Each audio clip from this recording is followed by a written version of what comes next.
सब जान के भी अनजान बनदे रहे, पल विछड़न वाले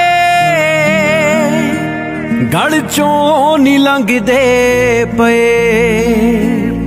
की तो जाके मंगीए सलाह ते किनू जाके दुख दसीए,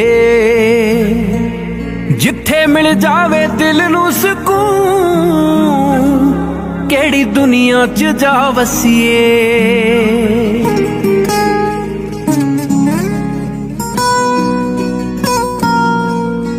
सजना जे संभली